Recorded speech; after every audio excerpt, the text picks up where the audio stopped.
Presidential contender Prabowo Subianto and his campaign team rejected the official presidential election results announced by the General Election Commission, or KPU as it's called, and they filed a lawsuit against the Constitutional Court in May. But on June 27th, the court rejected it and said that they failed to provide sufficient evidence to support their claim that mass voting irregularities and systematic electoral fraud occurred during the presidential election. And just to explain how we got to this point, so let's recap some of the events. Dari 4 lembaga survei sudah masuk, Lingkaran Survei Indonesia data sudah semakin solid, kemudian Indobarometer yang sudah mencapai 60%. Although credible quick count surveys for the presidential election in April placed incumbent Widodo more than 10 percentage points ahead of his contender Prabowo, the official KPU presidential election results weren't released until May 22nd. At that point, Widodo received 55.5% of the vote, while Prabowo received 44.5%. Prabowo and his coalition rejected these results. Now, back on election day in April, Prabowo claimed that the election was flawed and that there were mass voting irregularities, manipulation, systematic and structured electoral fraud that has taken place. And he and his team claim that his ticket actually received over 50% of the vote, but had been cheated from victory as a result of the manipulation. So they called for Widodo to be disqualified and called for free and fair vote tabulation, or in the worst case, redo the entire election. The media and political pundits provided their analysis, and the international media wrote headlines such as, "Prabowo takes election fight all the way to the court," while other headlines were, "A move that would escalate tensions in the country." So there seems to be an air of fear that the lawsuit brought this year would have significant bearing on Indonesia's social and political stability, and it is evident of the ever-widening polarization and deepened political divides.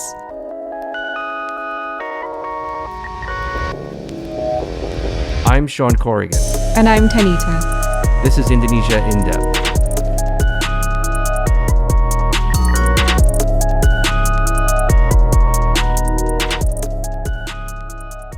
Throughout the history of Indonesian elections, losing candidates have always brought claims to the Constitutional Court. And many of those individuals remain political players today and are on both sides, in the government coalition and in the opposition. Yes, so we had a lot of people bringing in lawsuits against the election results since 1999, basically since the end of the New Order. Since the fall of Suharto. Yeah, there was election in 1999, which was not originally scheduled, but the election schedule was accelerated as a result of the fall of Suharto and the New Order in 1998. And this was an indirect election, much different than today. Yeah. So voters back then chose political parties, not the individual representatives, and the parties determined who their representatives would be. The president and vice president, on the other hand, were determined by the upper and lower house through voting. You know, one interesting note about this election is that this was the first time that the newly established KPU was in charge of the election process. And in stark difference with how it was during the New Order, there were a huge number of parties contending that election. Yeah, that's true. It was a massive undertaking with 48 political parties competing and is categorized by most observers as Indonesia's first free and fair election since 1955. But as you can imagine, though, the process was imperfect.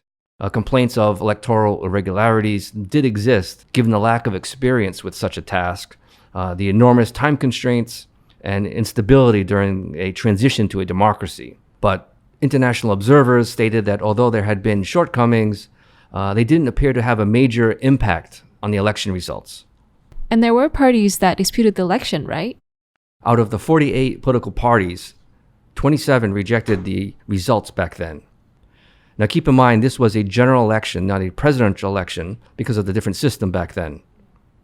What's interesting to point out, though, is that the Constitutional Court wasn't established until 2003, so they weren't responsible for handling election disputes as they are now. Instead, there was this complicated process for election disputes that even involved the president and other institutions. Yeah, and the president even had to issue a presidential decree that officially declared the winners of that election. So resolving election disputes was much more complicated back then and quite different from today. And the Constitutional Court's first involvement in an election dispute was in 2004. And so speaking of 2004, that was the first time Indonesia held direct elections as well. And there were a whopping 5 presidential tickets in the race. Yeah, so you had a long list of candidates for president, which included many familiar names such as retired General Wiranto, Megawati Soekarno-Putri, Amin Rais. And in addition to this, you had Susilo Bambang Yudhoyono, who was running for president, and Yusuf Kala on his VP ticket, and another candidate from the PPP party. Those are many of the same political operators as we know now. So Wiranto is currently the coordinating minister for political, legal, and security affairs. Megawati is, of course, the founder and chairwoman of PDIP party, the party that supported Jokowi. Amin Rais is the founder of PAN party and now a loyal supporter of Prabowo. So many familiar faces. Yeah, so how did the race turn out at the time? That election went to a second round as no ticket won over 50% of the vote. In round 2, it was a landslide victory for SBY and Kala over Megawati Hashim, and SBY won 60% of the vote. Although Wiranto received just 22% of the vote and was eliminated in the first round, he filed a complaint with the Constitutional Court, disputing the election results, claiming that there were voting irregularities in 26 provinces, impacting over 1 million votes. The irregularities focused on things such as ballots being poked more than once and things like that. Wiranto's claim was ultimately rejected by the court. So even when someone has clearly lost by huge margins and no amount of irregular votes could work to their favor, they still brought claims before the Constitutional Court anyway, right? Which is sort of the case now as well, because this year there's a difference of like 16 million votes, and that's huge. A double-digit margin, around 11%, in this election means that it is not a very tight race to begin with. Yeah, 11% is a big margin in 2019 election. 16.5 million votes or so, as you said. So now let's shift to the 2009 election, which also had election lawsuits filed by some candidates. There were 3 presidential tickets in that election. SBY ran for re-election, of course, with a strong coalition behind him. Megawati ran again for president, but this time with Prabowo Subianto as her VP candidate. They were backed by PDIP and Gerindra parties. And finally, you had Yusuf Kala, who ran with his old pal Wiranto, supported by Golkar. In that year, SBY clearly won by a landslide with 60% of the vote. So I think he was the only one who didn't file a lawsuit. Exactly. So as a result, there was only one round with SBY taking 60% of the vote. He was followed by Megawati, who received 26.7% of the vote, and then Kala received 12.4%. But as with the 2004 election, candidates in 2009 disputed the presidential election results in the Constitutional Court.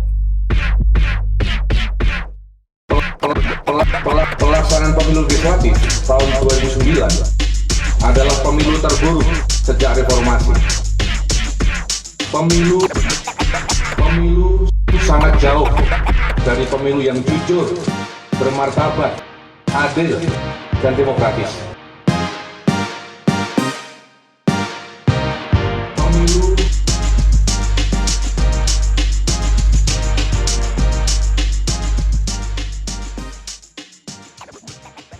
Both Megawati and Kala filed separate cases in the court, with Kala claiming voting irregularities and allegations of fraud and manipulation of the voter list.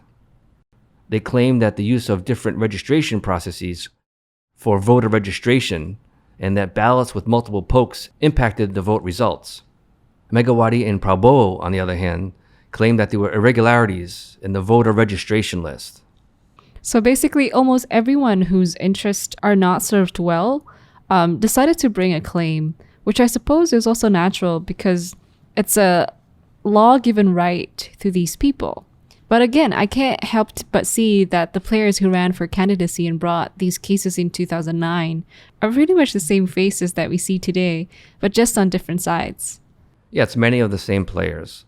I think the only change now is that in 2019, SBY is out of the race, as he has already served 2 terms in office and can't run.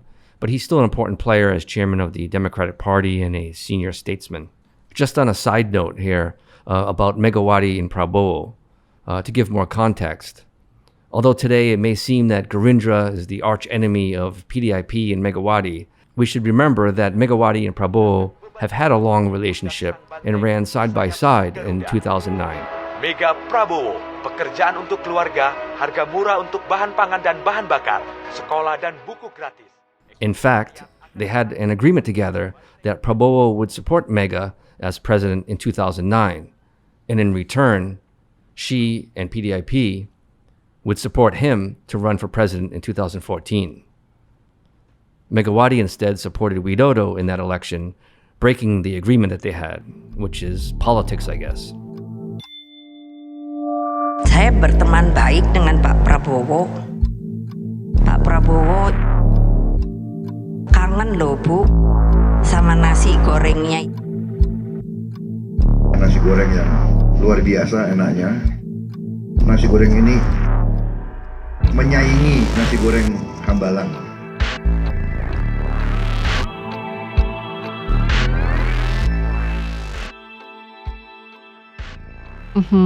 We were talking earlier today about the lack of ideologies in political parties in Indonesia and how politicians come and go from various parties quite easily. Perhaps you can touch on that for a bit. It's an important point to be aware of. This comes up in some discussions I have with executives or foreign diplomats.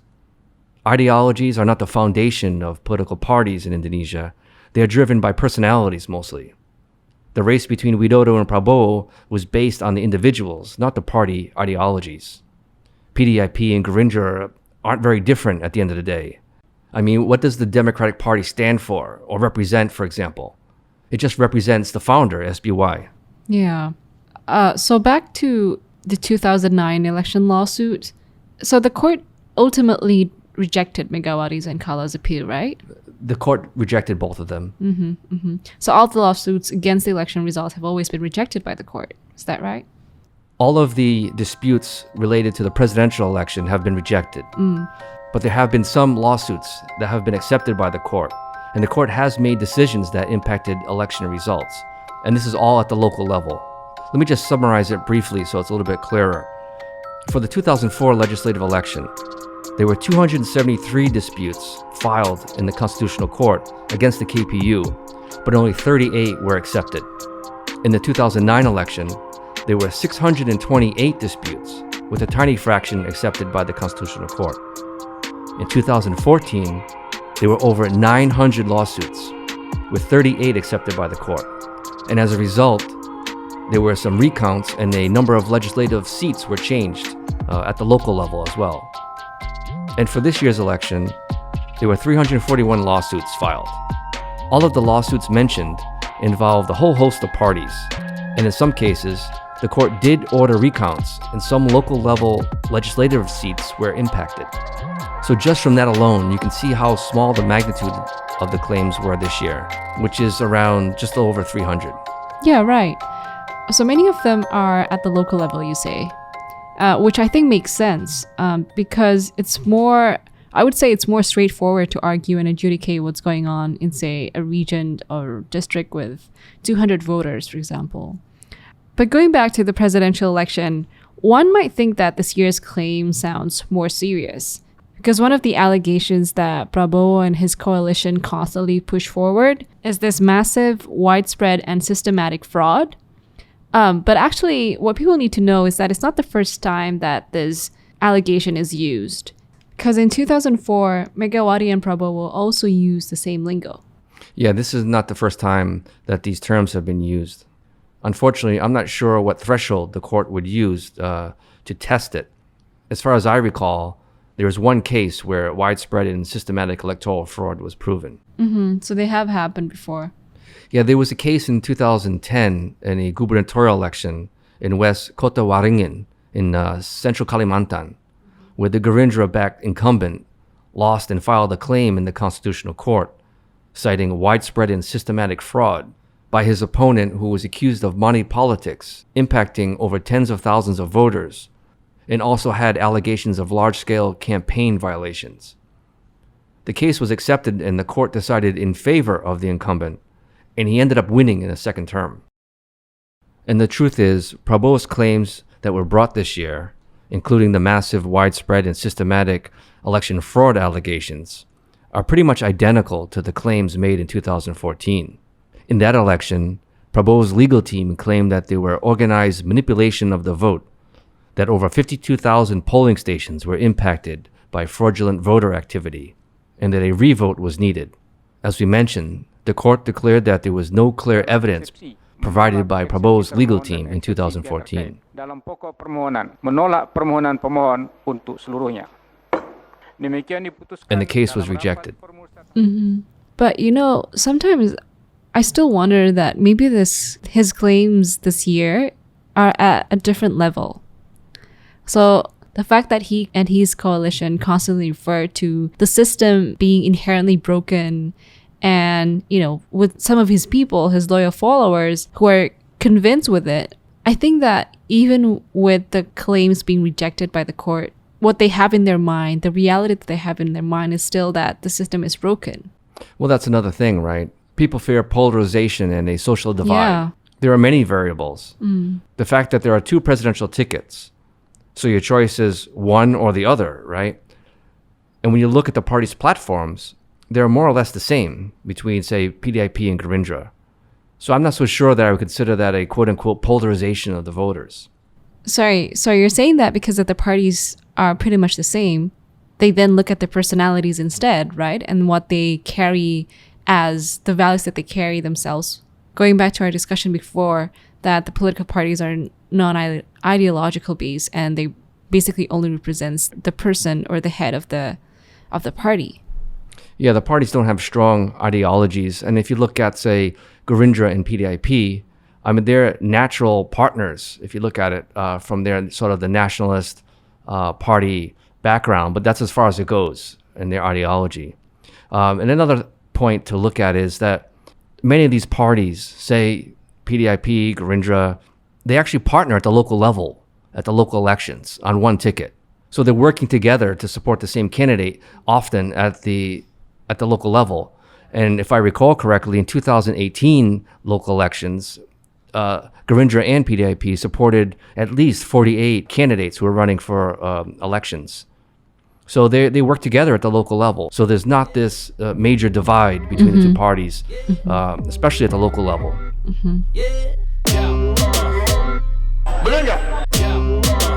Jadi kadang-kadang politik di Indonesia ini, benar nggak? Aneh. Benar nggak? Benar nggak? But we've been talking about the elites all this time, the ones that are in the government and the political players. But I think we need to acknowledge that on the ground, there are people who are absolutely convinced with the narrative that Prabowo and his coalition brought, and would pretty much do anything for the cause. I don't really see it that way, though.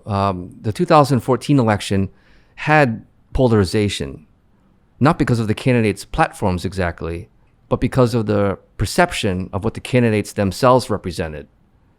The election campaign themes became somewhat of a quote-unquote crossroad for Indonesia. The argument of many at the time was, did the voters need a strong, decisive, Suharto-style leader, such as Prabowo Subianto? Or did they need to take a risk with this new face on the national scene who represented the next generation of leaders in the country? That was Joko Widodo. There were very strong opinions among voters on this, much more than in this recent election in 2019. You have to remember that Indonesia just came out of 10 years of the Yudhoyono administration. Widodo was this local politician, untested at the national level, and definitely not a national player, while Prabowo was on his third election bid, a former three-star general, former son-in-law of President Suharto, and also a powerful businessman. He also had a strong coalition behind him in support of many of the elites, unlike in the recent election in 2019. So in the minds of many of the voters, the election wasn't about platforms and programs, but was about what type of leader the country needs. But since the candidates are the same in 2019, does that mean that the voters see this once again as being at a crossroad, old versus new? No, it's much different this time. Widodo has proven himself on the national stage and was an incumbent with a track record. He was able to get out of the shadow of PDIP chairwoman Megawati and has consolidated power after a difficult 1.5 years in office. And in this year's election, he was running on his track record as president. Prabowo, on the other hand, was running again after being defeated by this guy who was a local political player from Solo that he himself supported politically and financially to become governor of Jakarta just 2 years prior.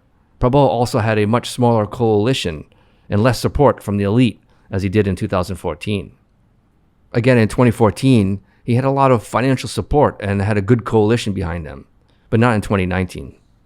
Yeah, I think it should be noted here that Prabowo Subianto, as at the time the head of Gerindra, was supporting many local players that they deem are rising stars, and Joko Widodo was one of them. Yeah, Prabowo and his brother Hashim were the main people who actually brought Jokowi and also Ahok to Jakarta. And I think it's interesting to remember that Ahok, the former deputy governor of Jakarta, then governor of Jakarta, was actually a Gerindra member. Yeah. Before he resigned. And become PDIP now. And he's now PDIP. But when he came to Jakarta as a deputy governor, he was in Prabowo's party. Yeah. Again, this emphasizes again how fluid these people are, and within the parties, that they're moved and driven by either political strategies. Maybe there's some values to it, but more towards that, and not because there are some clearly differentiating, clearly discerning lines and values and beliefs. Rangkaian kecurangan yang demikian terstruktur, terencana dan masif. Kalau rakyat tidak percaya lagi kepada sistem yang dibangun, kemana lagi mereka berharap?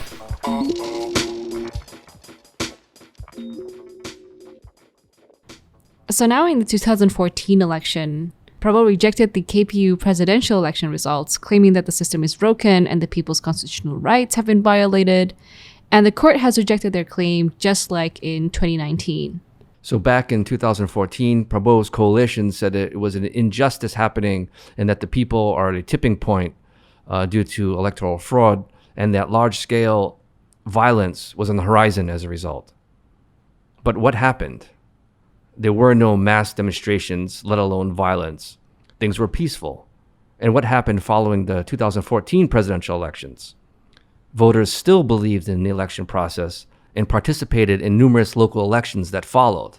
And when it came to the 2019 legislative and presidential elections, with a rematch of Widodo and Prabowo, voter participation was even higher than in 2014. Turnout was higher, not smaller.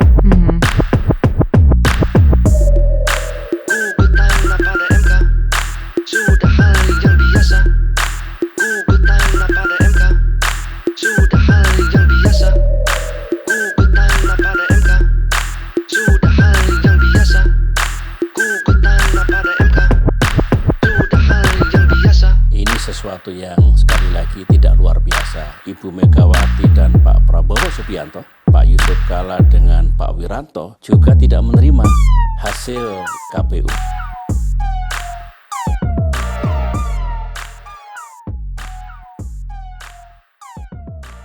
So Prabowo's election lawsuit is in line with many of the past elections, despite all the hype about it. Yes, he did raise it to a higher level, saying that the entire system is broken. But again, this wasn't the first time that this has happened. So yeah, it seems like in the end of the day, this whole commotion just reveals human nature, in my opinion. Like, anyone whose interests are served will say that the system is all right and everything can be resolved through the legal mechanisms. But Exactly. but then when people are at the disadvantaged side, they would say that there's something wrong with the conduct, or even further, the system itself. And we can't say this enough since we already say this a lot in our previous episode, Appreciating Indonesia's Election. Make sure you listen to that if you haven't. So there are tons of problems in Indonesia's election and many things to improve. But there are still more things that are going right than things that are not. Yeah, I can't agree more, and I think that sums it up well. Now, as we look forward, there's no maximum age limit for running for president in Indonesia, and Prabowo can run again if he remains healthy, has the funds, and a coalition behind him. But the next race may be more difficult for him to win, as there are the next generation of leaders preparing to compete already. He has actually run for president 4 times. His first attempt when he was a member of the Golkar party in 2004, but in the end he wasn't nominated by the party, but he still tried. So losing 4 times is quite a lot, and people see that. Yes, new young leaders have been prepared from at this point. I would say it would be amazing to see if he wants to run again in the next election. Because seems like it'll show that he has like very strong perseverance. So the 2019 election is over. Now all eyes are on who will make up the new cabinet in October. The composition of his new cabinet in late October will shed light on how much power the president will have in his second term and how much influence his coalition and Megawati will have on his policies going forward. We'll just have to wait and see what happens, and we'll be covering this as well. Awesome. All right. Well, thanks so much, Shawn, for taking the time and discuss with me about this. Thank you. Election season may be over, but we have so much more to uncover from this election. So on the presidential case, except for 2014, these weren't close elections. You don't steal 15 million votes without leaving footprints. What it means is people should really chill out about the perpetual scare stories on did PKS gain votes? Does that mean Sharia is coming for all of us? Yeah, we hear that all too often. I think that's about the only story the foreign press knows how to write. And this time, it involves birthdays? That's a lot of July births there. Well, it turns out there's a very good reason.